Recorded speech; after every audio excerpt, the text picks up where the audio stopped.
बिस्मिल्लाहिर्रहमानिर्रहीम, अस्सलाम वालेकुम। मैं हूं आपका मेज़बान शफ़क़त अली। आज की इस वीडियो में बात करेंगे DGISI जनरल ज़हीर इस्लाम ने नवाज़ शरीफ के झूठ का पोल खोल दिया। आज आसिफ अली ज़रदारी के वारंट गिरफ़्तारी जारी और शहबाज शरीफ नैब की हिरासत में ज़हनी तौर पर अपने होशो हवास गंवा बैठे। एक तरह का वो ड्रामा कर रहे हैं नैब के सामने। कभी कहते हैं मेरी याददाश्त चली गई, कभी कहते हैं कि जनाब मैं ज़हनी तौर पर डिस्टर्ब हूँ। इस हवाले से हम आपको आगाह करेंगे। जराइम पेशा अफराद की सरपरस्ती का इंकशाफ। शरीफ ख़ानदान ये जराइम पेशा अफराद की सरपरस्ती करता रहा है। 25 अरब रुपये का स्कैंडल मंजर आम पर आज शहजाद अकबर साहब 25 अरब रुपये का ये स्कैंडल मंजर आम पर लेकर आए हैं। सबसे पहले बात कर लेते हैं, नैब हिरासत में शहबाज शरीफ के ड्रामे जारी हैं पूरे ज़ोर शोर के साथ। पहले उन्होंने ड्रामा किया कि जैसे वो अपना ज़हनी तवाज़न खो बैठे हैं। कभी कहते हैं कि मेरे वाशरूम में कैमरा लगाया गया है, कभी कहते हैं कि वाशरूम के नल में कैमरा लगाया गया है, कभी कहते हैं कि मुझे रात को नींद में डराया जाता है, मुझे कुछ नामालूम अफराद नज़र आते हैं। अब जब नैब ने उनसे अरबों रुपए के स्कैंडल की तफ्तीश शुरू की, उनसे पूछा कि भाई ये मकसूद चपड़ासी कौन है, ये मकसूद चपड़ासी आपकी बेगम के अकाउंट में अरबों रुपया क्यों भेजता रहा, ये जो मंजूर पापड़ वाला है ये कौन है, ये आपकी बेटी के अकाउंट में पैसे क्यों भेजता रहा। इसी तरह छाबड़ी वाले का पूछा, इसी तरह बजरी वाले का पूछा, ईंटों वाले का पूछा। तो शहबाज शरीफ ने ड्रामा शुरू कर दिया। कभी कहते हैं कि मेरी याददाश्त मुतासिर हो गई है, मुझे कुछ याद नहीं आ रहा, कभी कहते हैं कि मैं इन लोगों को जानता नहीं हूँ, कभी कहते हैं कि मैंने गैर मुल्की बैंकों से कर्जा लिया है। जब उनसे गैर मुल्की बैंकों के कर्जे की तफसीलात पूछी गई कि जनाब कोई इंस्टॉलमेंट, कोई डॉक्यूमेंट, कोई पेपर, किसी अकाउंट में पैसा आया होगा, तो वो देने में नाकाम रहे।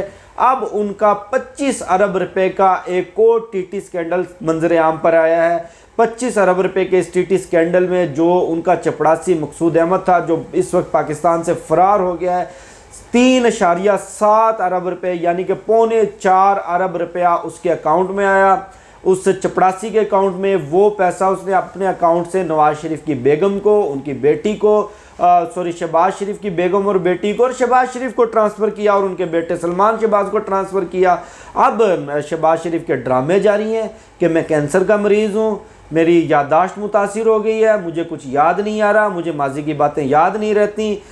इनका बड़ा भाई चूँकि अमीर बाप का बेटा था, उनको प्लेटलेट्स का मसला होता था, शहबाज शरीफ गरीब बाप के बेटे हैं, तो इनकी याददाश्त ही ख़त्म हो गई है, याददाश्त ही उड़ गई है। इंशाल्लाह इनकी याददाश्त वापस आ जाएगी, बहुत जल्द वापस आ जाएगी। इन्हीं के साथी आसिफ ज़रदारी बिल्कुल एक ही तरीका वारदात, इसी तरह पापड़ वाले के, फलूदे वाले के अकाउंट के अंदर पैसा आया, वो पैसा आसिफ ज़रदारी के अकाउंट में गया, उस पैसे से बिलावल भुट्टो के लॉन्ड्री के बिल भी पे किए जाते रहे, उस पैसे से बिलावल हाउस के अखराजात पे किए जाते रहे। अब आसिफ अली ज़रदारी भी नैब के शिकंजे में आ चुके हैं, अपने सियासी अंजाम के करीब हैं। आज चेयरमैन नैब ने उनके वारंट गिरफ्तारी जारी कर दिए हैं, बहुत जल्द उनको गिरफ्तार कर लिया जाएगा। और वो भी बिल्कुल उसी तरह जिस तरह नवाज शरीफ ने बीमारी का ड्रामा रचाया, जिस तरह शहबाज शरीफ ज़हनी तवाज़न ख़राब होने का ड्रामा कर रहा है, जिस तरह शहबाज शरीफ याददाश्त चले जाने का ड्रामा कर रहा है, बिल्कुल उसी तरह आसिफ ज़रदारी भी बीमारी के ड्रामे कर रहा है, हॉस्पिटल में एडमिट हो गया। भाई अरबों खरबों खाते हुए, इतने बड़े बड़े खांचे लगाते हुए, कौम के टैक्स की कमाई पे डाका मारते हुए तुम लोगों को ज़रा हया ना आई, ज़रा शर्म ना आई। जब एहतसाब का अमल करीब आया, जब जवाब देने का वक्त आया, तो ये बीमार पड़ गए। अब नवाज शरीफ जो अपने आप को ग्वाल मंडी का ची गवेरा कहते हैं, अपने आप को बहुत बड़ा इनकलाबी कहते हैं, नेल्सन मंडेला कहते हैं, नेल्सन मंडेला नहीं, ये ग्वाल मंडेला है। उसने इल्ज़ाम लगाया कि धरने के दिनों में 2014 के धरनों में उस वक्त के DGISI जनरल ज़हीर इस्लाम ने मुझे फ़ोन करके कहा कि या तो आप मुस्तफ़ी हो जाएं, हुकूमत छोड़ दें, वरना मार्शल लॉ लगा दिया जाएगा, आपकी हुकूमत को गिरा दिया जाएगा। और मैंने उनसे कहा कि जो मर्ज़ी दिल में आए, जो करना है कर लें, जो होगा देखा जाएगा, मैं किसी से डरता वरता नहीं और मैं हर तरह के हालात का सामना करूंगा, मैं जमहूरियत को चलाऊंगा। और उस वक्त वो खामोश रहे।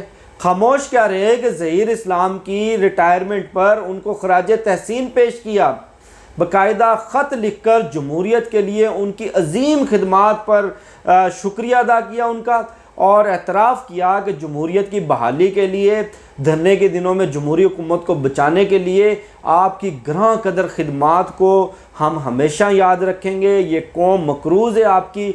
और जब इनकी हुकूमत चली गई, सुप्रीम कोर्ट से नाअहल होकर ये जीटी रोड पर चले गए, जीटी रोड पर जाके मुझे क्यों निकाला का नारा लगाया, और उस वक्त भी ये खामोश रहे। 2018 के इलेक्शन हुए, 2018 के इलेक्शन में इनको शिकस्त हुई, उस वक्त भी खामोश रहे। पाकिस्तान में जब तक मौजूद थे उस वक्त भी खामोश रहे। लंदन जाकर एकदम से इनको याद आया कि जनाब मेरी हुकूमत गिराने की साजिश तो उस बंदे ने की थी जिसको मैंने ख़त लिख कर खराज तहसीन पेश किया, जिसको ख़त लिख कर मैंने उसकी जमहूरियत के लिए गिरां कदर खिदमात का एतराफ़ किया, जिसका मैंने शुक्रिया अदा किया, जिसको मैंने इस 21वीं सदी का सबसे बड़ा जमहूरी लीडर डिक्लेयर किया।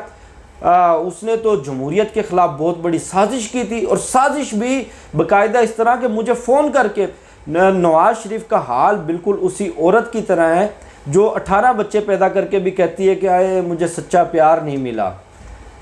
3 मरतबा मुल्क का वज़ीर आज़म रहा ये शख्स, करीबन 20 साल से ज़ायद अरसा मुसल्लत रहा ये ख़ानदान, करीबन कुछ लोग 30 साल भी कहते हैं।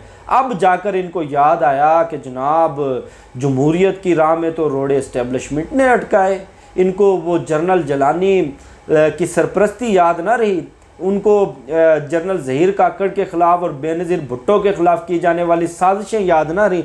अब DGISI ज़हीर इस्लाम ने दी न्यूज़ से बात करते हुए वाज़े तौर पर तरदीद कर दी, नवाज़ शरीफ को झूठा डिक्लेयर कर दिया, वाज़े तौर पर इस बात से इनकार किया कि मैंने नवाज़ शरीफ को ऐसा कोई फ़ोन नहीं किया, मैंने कोई इस तरह की बात नहीं की, मैंने किसी बंदे को नहीं भेजा, बल्कि मेरा जब जब मुझे बुलाकर मशवरा लिया जाता रहा, मैंने हमेशा नवाज़ शरीफ को यही मशवरा दिया कि ये एक सियासी मसला है, आप इसको सियासी अंदाज से हल करें।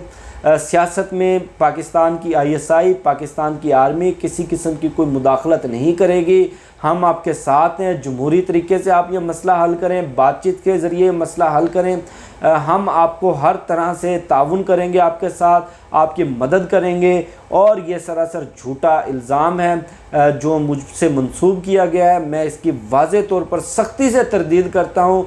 अगर कोई इस तरह की मुलाकातें हुई हैं, अगर इस तरह के कोई पैगाम भेजे गए हैं, अगर इस तरह का कोई टेलीफोन किया गया है तो सबूत सामने लेकर आएँ। और सबूत क्या सामने लेकर आने, झूठों का टोला, ये इश्तिहारियों का टोला, मफरूरों का टोला, ये हमेशा झूठ बोलते हैं, कौम को बेवकूफ़ बनाते हैं, और अपने चोरी बचाने के लिए, अपने डाके बचाने के लिए इसी तरह पाकिस्तान के मुक़्तदर इदारों को टांग पकड़ के घसीटते हैं सियासत में। फिर कहते हैं कि जनाब फ़ौज सियासत में इंटरफेयर क्यों करती है। भाई मजबूर तो आप ख़ुद करते हैं। अब इनका ये झूठ भी सामने आ गया है, शहबाज शरीफ का ड्रामा भी सामने आ गया है। इंशाल्लाह ये बहुत जल्द अपने अंजाम से दो चार होंगे, इनका गिरेबान पकड़ के इनसे हिसाब लिया जाएगा। ये थी आज की कुछ अहम खबरें जो मैंने आपके साथ शेयर की। मुझे दीजिए इजाज़त, इंशाल्लाह फिर नेक्स्ट वीडियो में मुलाकात होगी। पाकिस्तान जिंदाबाद।